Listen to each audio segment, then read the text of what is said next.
You are here because you want to go and nail your IT interview. You now have either got an interview lined up or you're looking at starting to apply for roles and you want to come prepared for that interview when you do actually get that opportunity. Now, in preparing for your interview, you're going to be asked a lot of questions that are a mix of behavioral and potentially technical questions, but I recommend preparing ahead of time potential questions and answers that you may be getting. I like to follow what's called the STAR method. STAR is commonly used in a lot of different places, and it forms a good framework for you to follow when you are answering specific questions. Situation, task, action, and result. So follow those four when you are responding to questions. Situational, well, what are we talking about here? Think about scenarios where you were in a specific location, a specific situation, a specific thing happened to you in a specific location. It could be in a past company that you've worked for, perhaps in your own study. What about dealing with specific people, dealing in a specific project that you may have been involved with? A specific scenario. So essentially providing the context. The situation, you're essentially setting the scene for the next three items. What needed to be done and why.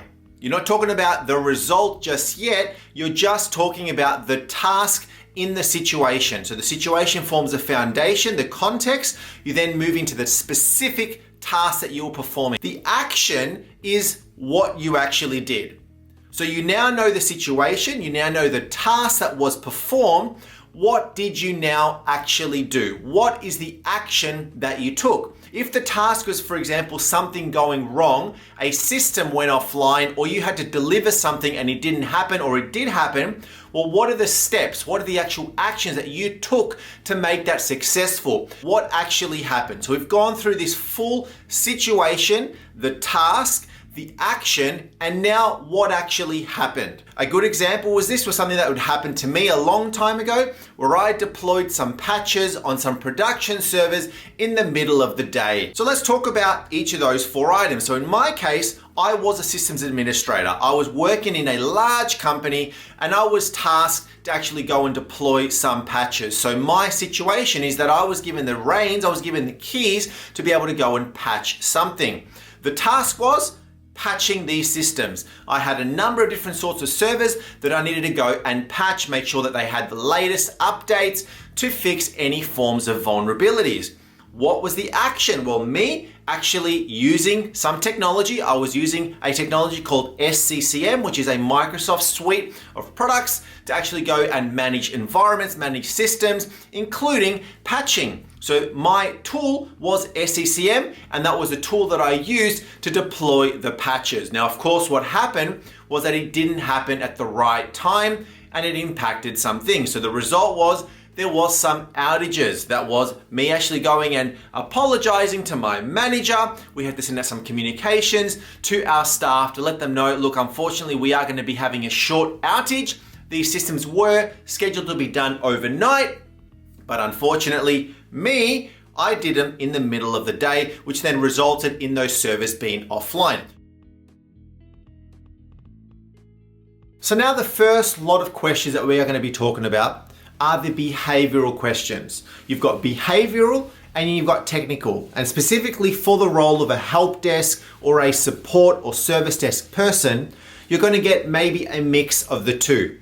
This role, of course, is going to be somebody who's going to be working very, very closely with people on site in a building that you are working in. Maybe they're somewhere else in another location in a remote site doing some remote troubleshooting. But you're going to be dealing with people. So the people on the interview panel could be technical, but also non-technical people, maybe people in HR, people who are in people and culture, maybe your manager or other sorts of managers or directors as well. So you need to be prepared to not only answer the technical questions, right? We're going to be talking about that as full video about some examples of some technical questions, things such as Active Directory, Windows desktops, and things like that. But also, what about behavioral? Now, behavioral questions, the whole point of these sorts of questions are to really see whether you're going to be a good fit for the company and how you actually respond to specific scenarios based on your experience, and maybe the way that you work. A lot of these questions are not going to be technically related specifically, but they may be mixed in with a technical question. So I may be asking you, if I'm asking you a technical question, I'm going to say, what is Active Directory? And that could be an example of a technical question. A behavioral question could be, tell me about a time when you used Active Directory and something went wrong. How did you respond and how did you get it fixed? That could be an example of a behavioral question where it's not just telling me about what AD is, but now you're going to go and tell me about a scenario that you experienced, a specific situation, and what you did to fix or resolve or put that thing into place. So some examples of a standard behavioral question could be, tell me about a time when you failed. Tell me how you manage multiple tasks at once. You know, somebody who's working with Helpdesk is going to be dealing with a lot of tickets. You're going to have a ticketing system and you have to go and look through all of these tickets and get them sorted. How do you prioritize your work? How do you know which ones are more important than others? You know, if something is high, medium, low, all of those sort of things. How do you deal under stress? You know, IT can be a little bit stressful when something goes wrong, or you have a user that calls you and is a bit grumpy or is not happy with how you supported them, or perhaps you don't know the answer to their questions. How do you deal with people like this? How do you deal with challenging, with difficult people? Here's a really interesting one. How do you deal with somebody who is not technical? So you may be somebody who's a little bit technical and now you have to deal with somebody who is not technical at all. So how do you translate technical talk to non-technical people? It's a very good skill to have, and as you grow in your career, you're going to deal with this more and more. It's being able to translate the IT tech talk to normal human talk so that they can actually understand what you are talking about. What about a time when you made a mistake? This is one that is going to trip up some people, but think about scenarios where you have made a mistake and how you actually resolved that mistake.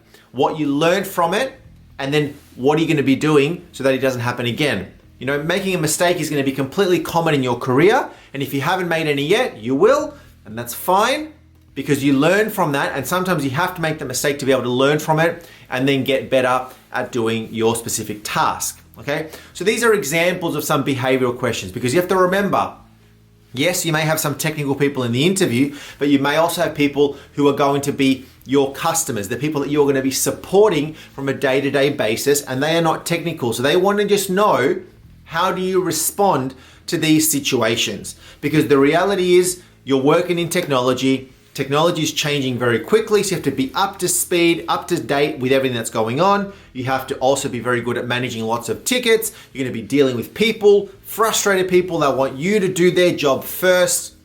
And you have to be very, very good at your job and very good at customer service. So that is essentially what the point and the purpose of your behavioral questions will be. Now, one other thing that could be happening in the background is that they are grading your answers. If they have got pieces of paper, a computer in front of them, pen and paper, or they're typing away, they're possibly writing comments around your responses, but also giving you a grade. And then at the end of the interview, they give you an overall grading to see whether you were successful or not. And the reality is you may not be. You're probably not going to be the only candidate going for this role. There's going to be other people going for the role as well, who are themselves going to be graded against their responses. The questions may be similar across the different sorts of candidates. So typically what you may find is a grading system of 1 through to 5. 1 being the lowest, 5 being the highest. Now, what could they be grading here? Well, 1 is that somebody answered very, very poorly. The answer to the question was irrelevant. They didn't have knowledge or had no understanding of what was being asked of them. 2 is that they knew a little bit.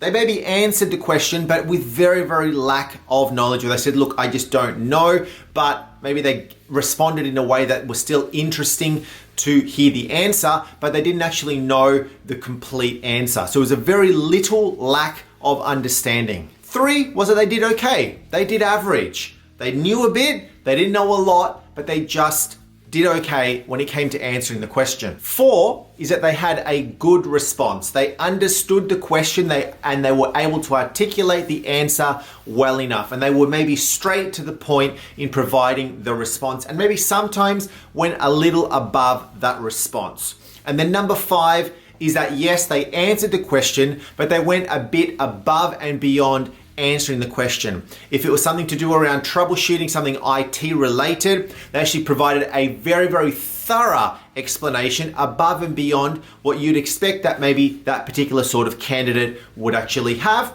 And maybe they provided a lot of advanced expertise that you wouldn't expect in that specific role. Maybe providing additional information that is not relevant to the question, but that was valuable to that question or valuable to the organization or to the specifics of that role. A lot of this comes back to you doing your own research. You now go and think about every potential scenario that could be asked of you, using that STAR method being key and being the foundation to answering those questions. Now, if a lot of these behavioral questions have been technically focused, or at least you've been able to provide enough technical answers, they may not ask you specifically technical questions because you've already answered them in the behavioral. But if they do, here are some examples of some technical questions that I would recommend for any help desk, service desk person, maybe even somebody who's moving into a little bit of a support role, to get prepared for.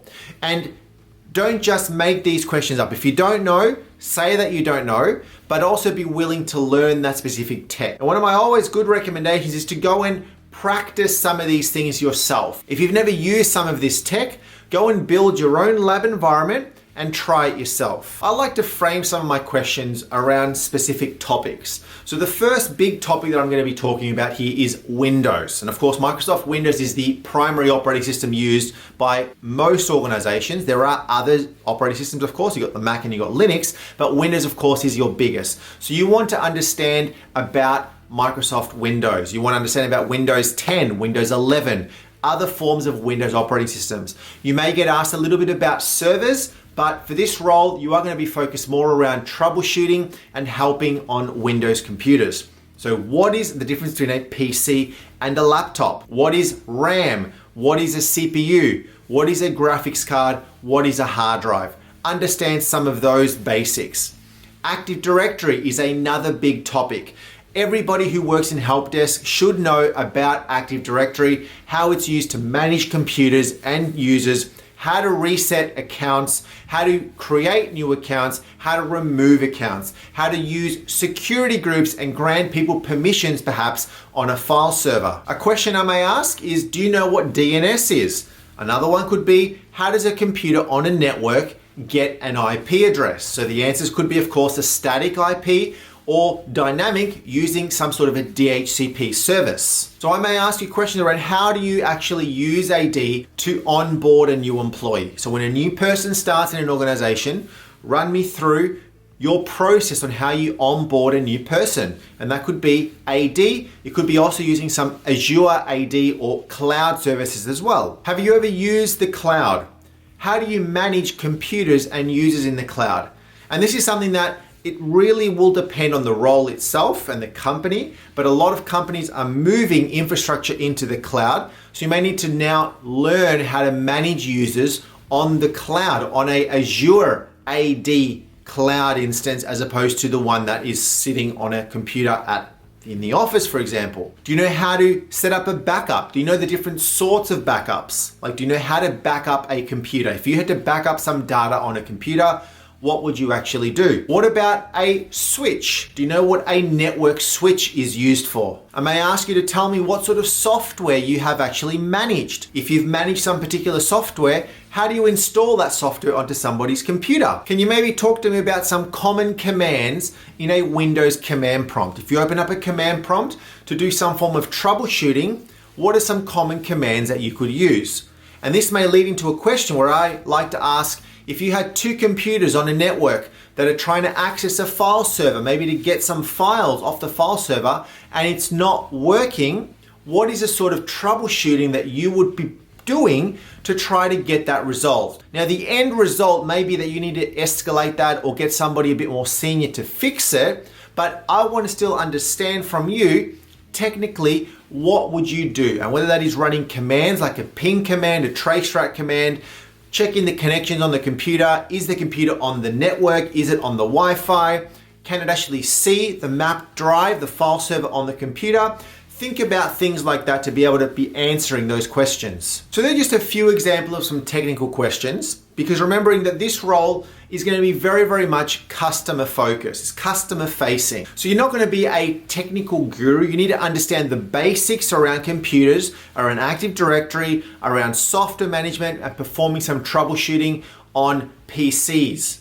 As long as you've got some of that, the key thing here is being a people person, working with people, being able to communicate with people, making sure that people know that you are there to help them. And even though you may not have the answer or be able to fix it, you will find somebody who will be able to find the answer.